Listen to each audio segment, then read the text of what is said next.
Valve just announced the Steam Deck. It's going to be very hard for me to be able to say not say Stream Deck. But they announced the Steam Deck, and I have a lot of thoughts. I went down a rabbit hole. This is going to be essentially my accessibility impressions, just from what I've seen of the announcement of the Steam Deck. So, let's get into it.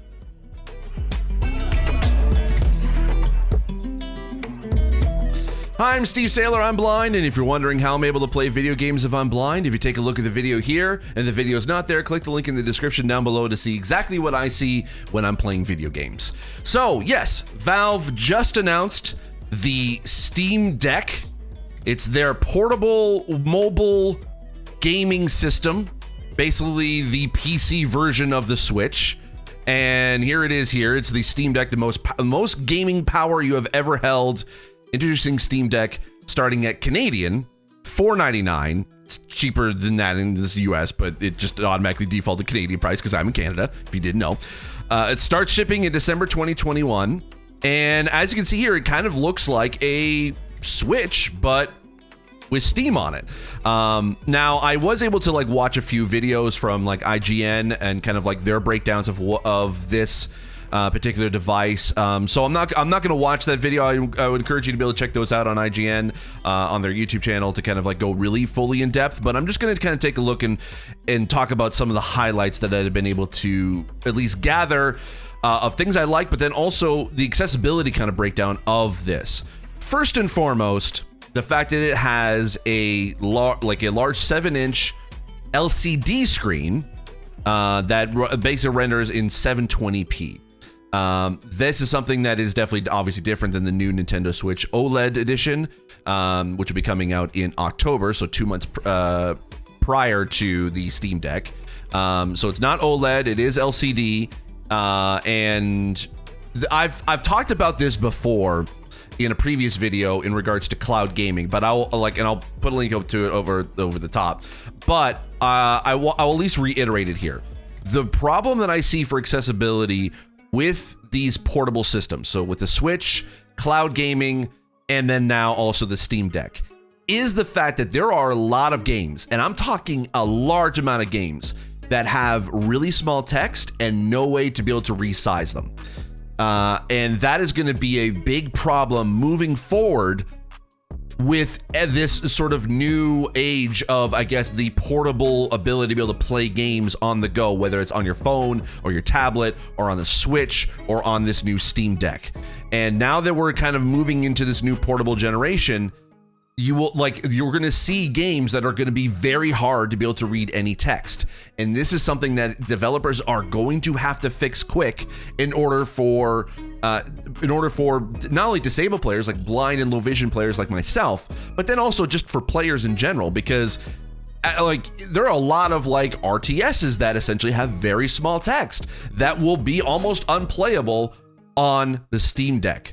And there's a lot of indie games that unfortunately do not have the ability to be able to increase the font size or at least be able to scale the UI.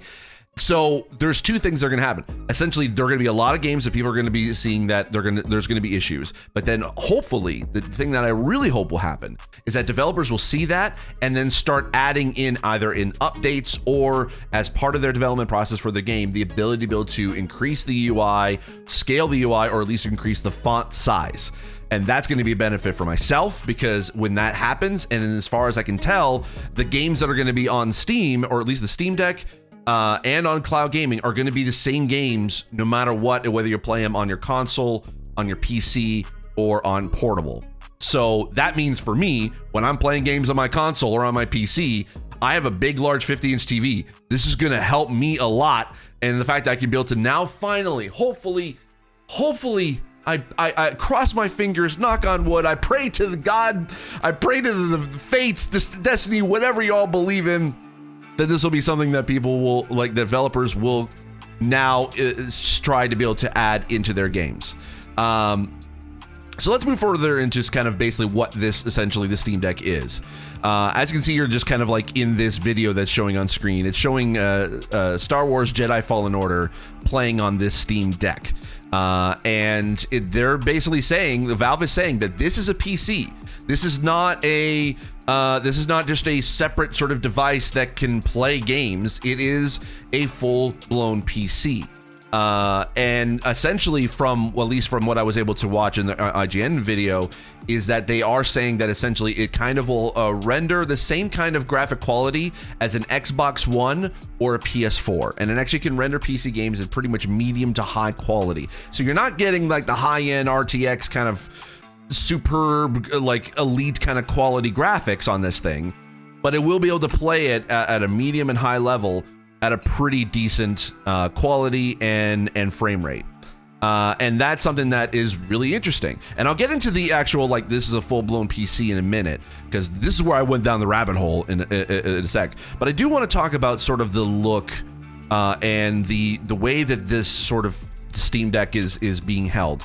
So it looks like they have controls both on the left and right side of the screen. You have the D-pad and the left thumbstick at the very top left corner, and then you have the right thumbstick and the face buttons, and looks like a menu button on the top right corner. Just below both of those, on each side, there is a little touchpad that can act as your mouse cursor. And you basically use it as a touchpad to kind of like move your mouse around for those kind of games that will need it. This is something that is interesting, but then also it might be an issue for motor disabilities, because you not only have to be able to have dexterity for those mouse pads, but then also to be able to hold the PC in your hands, and then also be able to like use the triggers, because it looks like they have the shoulder buttons and a trigger. Actually, we'll take a look at the tech specs, because I really am curious about the weight of this. Size and weight. So it looks like it's 669 grams. So I'm actually now curious, how much does the Nintendo Switch weigh? Approximately 0.66 pounds. So what does that equal into? It's okay. I believe that might be okay. 66 pounds into grams. Let's see what that is. Okay, so this is definitely like, so the Nintendo Switch is about 299 grams. So at least according to Steam Deck, and according to Valve, this is like 669 grams. So it is going to be heavier than the Nintendo Switch. I'm just going to take a look actually to see how much does, say, a DualSense controller weigh, because that actually is kind of like more the high, like the heavier controllers that we have. So let me just take a look. DualSense weight, 9.87 ounces. So 280 grams. So definitely going to be at least 4 times heavier than a controller, basically the DualSense controller and the Nintendo Switch. That is interesting, because this is going to be a heavy beast. And already I can definitely see this being a problem for motor disabilities, because of the fact that this is going to be a very hefty boy, and being able to sort of not only be able to hold it in your hands, but then be able to use the controls without having to drop it. There's going to be issues with that from a motor disability standpoint. Now you may say, okay, they also did announce the fact that you can be able to connect this. If I can be able to show it here, because they did say that you can be able to connect this to a PC. Okay, here we go. So we have an image here. It's docked. You can plug in a monitor, a keyboard and mouse, and you can basically it's running off of the Steam Deck. Now that's fine, and yes, that would sort of eliminate some of the motor accessibility and probably even some of the blind accessibility issues with the Steam Deck. However, the like I mentioned in my cloud gaming video, but I'll reiterate here, is that when you're the main point of a Steam Deck is the portability. So using accessibility to basically, you can dock this onto a larger screen or with a mouse and keyboard and you're good to go, and their accessibility is fixed. Well, it's not fixed, because the main draw to the Steam Deck is the fact you can be able to play games portably. If you wanted to only just be able to have this to connect to your monitor or keyboard and mouse and just kind of replace your PC, that's kind of like a go around. Now, granted, yes, this would be a cheaper gaming PC for those who can't afford a higher end PC. So there is that aspect to it. But the draw for most people for the Steam Deck is going to be the portability of it. So the fact it's going to be heavier and the controls are a little bit weird, it's gonna like a little bit kind of off. This is probably going to be a little bit of an issue, at least for motor accessibility. However, there is one thing that I didn't, I don't know if they have it on the software page here. I don't think they did, or at least I don't think that they mentioned it. But in the IGN video, I know I mentioned that quite a bit already, but I don't want to put the videos in here to kind of like copyright. I'll just put the links to the videos down below so you can reference it. They did mention that all of the controls are remappable. So same kind of remapping that's on a PC game, you can be able to remap them on here. So which is good. That is something that is a benefit. And they also did mention that the mouse pads also will have quadrants that you can be able to sort of create macros from. That also is nice because then that gives full customization. That is generally something you would want to be able to see in a console or a handheld, is the ability to be able to remap controls. So it's not going to be completely bad for motor accessibility. It's just that it's kind of half and half. So there's going to be that. Now the Steam sort of OS that's on here looks like obviously it has like kind of like a bit of a Nintendo sort of like Switch kind of interface, at least it's looking like right here, but it is playing games off your Steam library. And essentially they also have 3 storage options, which according to at least the Canadian prices for the 64 gigabyte model, you're looking at $499 Canadian. And that also comes with a carrying case. Whereas if you jump to the 256 gig for $659 Canadian, you get actually an NVMe SSD internal storage, whereas the 64 gig is just regular sort of SSD. So technically the 256 gig and looks like the 512 will be faster internal storage. So we're kind of pushing into fast internal storage, much like the Series X and PlayStation 5. Which they're basically saying is faster and even fastest storage.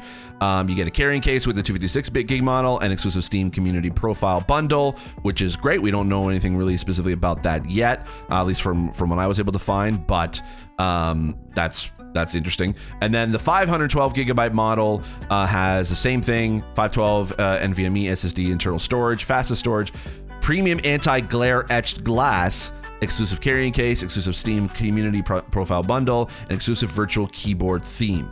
So the thing I'm concerned about on the 512 model is the premium anti-glare etched glass. This is something that would be great on the other two cheaper models, because I mean, glare for anyone who is like low vision or visually impaired, having an anti-glare screen, we have those on our glasses for those who have to wear glasses, and it works great. But not having that, or at least having to be able to pay a premium for that anti-glare, it's kind of stupid. I'm not gonna lie.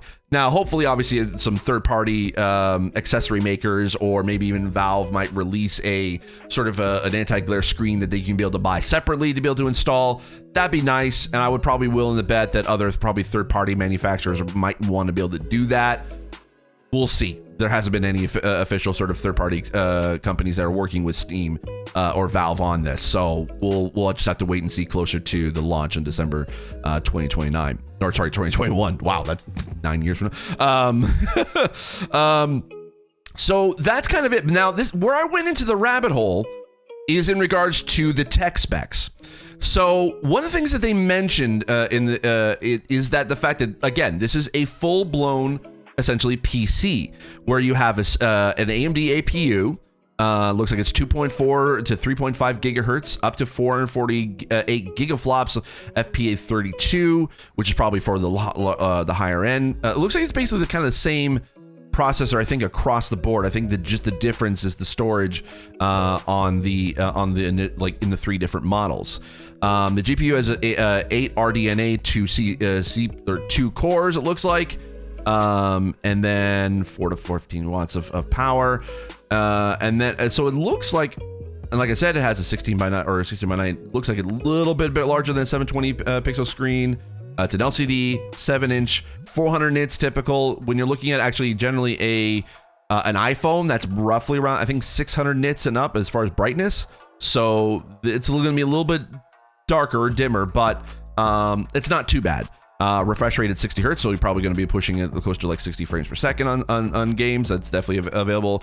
It's touchscreen, ambient light sensor, and then it has all the other stuff. So, but one thing that they did mention was the fact that there is Steam OS 3.0 in the operating system, and when you have it actually in the in docked mode when you have it onto your PC, if I can be able to get to it here. It's in the software page. No, it's in the hardware page, I believe. Yeah, here we go. So it has a sort of it's showing here. It actually has kind of like a SteamOS that sort of looks like Windows, and you can be able to run apps on you can install apps. Obviously, you have a Chrome browser here. It is running off of Linux, which is interesting. At least the SteamOS. And I looked at sort of the OS that is actually going to be in here. So we got the desktop for the OS is KDE Phasma, which is a Linux build that is interesting because when I looked it up for accessibility, I found this. So in the OS, in the desktop OS, there actually is some system settings for accessibility that possibly might be in this new Steam Deck. Basically, you have stuff like you have a bell tab where you can customize the system bell. It's sort of like a visible bell settings, allows you to change their preferences. So having a visual notification on screen, for example, if a document is being edited and a sticky key is pressed, you can choose between having the document's interface window being color inverted or having the entire Windows screen of the document changed to a custom user color. So that's actually interesting for those who are for deaf and hard hearing. It can be able to have a visual notification for certain things that are happening on screen.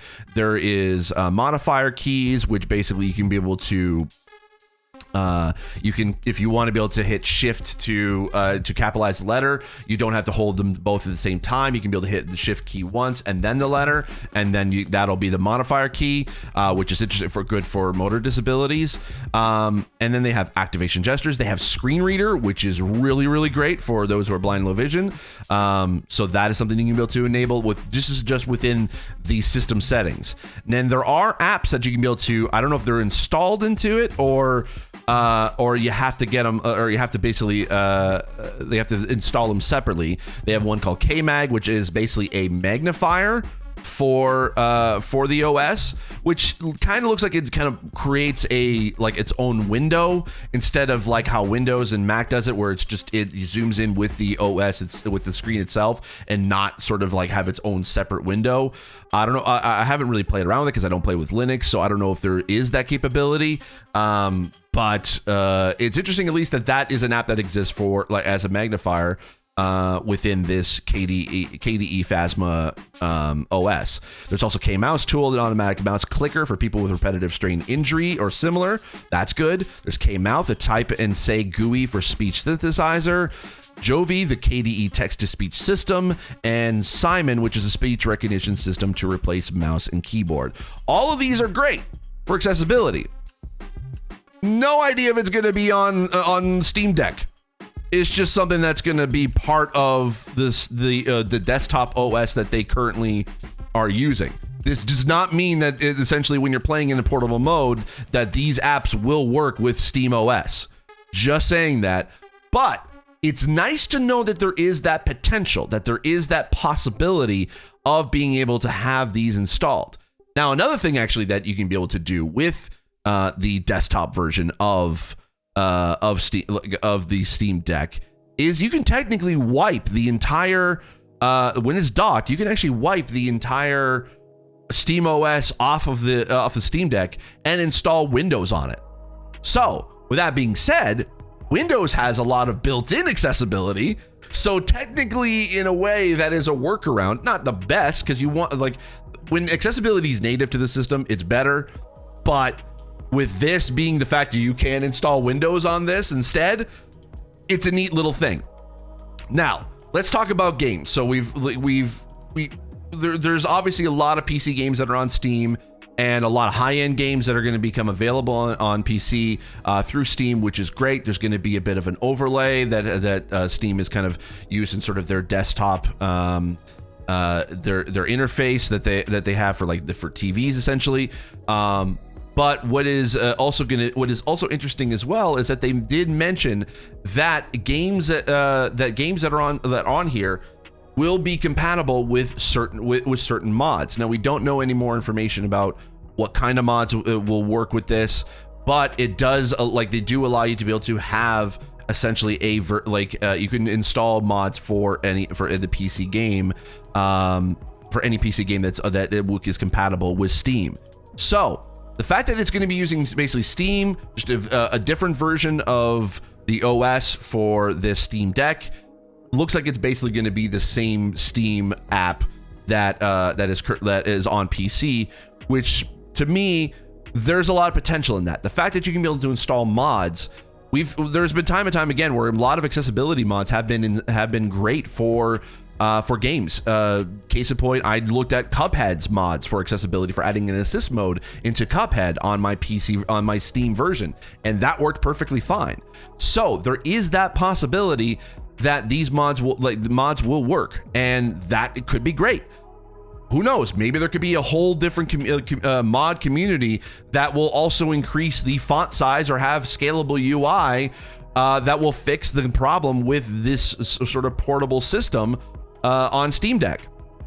That is a possibility. So that's basically Steam Deck in a nutshell.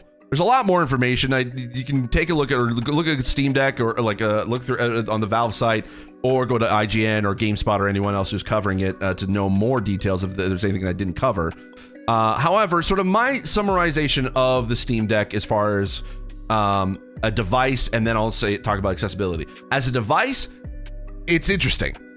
The fact that it's Valve is now going into the portable gaming market, that's going to be great. The fact that PC games, like high-end PC games like Death Stranding or Control or Doom Eternal, will be available to play on this thing, that also is really cool. It has potential for actually being a cool product that I hope Steam continues to develop and move forward. As far as accessibility, once again, there is potential there. There are things in softwares and APIs in place that could increase the accessibility either on a native level or at least on a modification level. That's great. I think probably the two biggest problems that will be present when it comes to accessibility is obviously screen size, and the fact that games don't always have a scalable UI and larger font size. That is going to be something that developers are going to have to look into real quick, but can all possibly be modified with mods, either built from community or from the developers themselves. Hopefully that'll be great, or through updates and stuff like that. That'll be awesome. And then also, another drawback is the placement and the design of the controls on the Steam Deck itself. The fact that it's a little bit heavier, it's got touchpad, it's got touch screen, it's got the controls at the very top corners. This is going to be something that might be an issue for those with motor disabilities. It has potential, but also there could be some drawbacks. That being said, again, we won't know until we get our hands on it. I don't, from the context I have, at least specifically at IGN, I haven't been able to talk to anyone that is able to hold it in their hands and be able to say if there's going to be accessibility in there. I don't know if there is. I'll probably create an update video if there is going to be new information out soon. Or if Valve, if you're watching this, send it over. I would love to talk about accessibility. I would love to even talk to the devs about the accessibility. Let me know. And yeah, you know what, if anyone else is watching, you want to be able to convince Valve for me as well, please feel free to do so. Anyway, that's it. That's kind of just, again, my general long thoughts of this whole entire thing. I appreciate you watching. If you like this video, give it a thumbs up. If you have any questions or comments, I'll try to answer as best as I can in the comments down below. If you want to be able to see more of my videos, hit the subscribe button. If you want to be notified as to when new videos come out, make sure you hit the bell notification icon. Thank you so much. I'll see you in the next video. And as always, I remain obediently yours. Bye.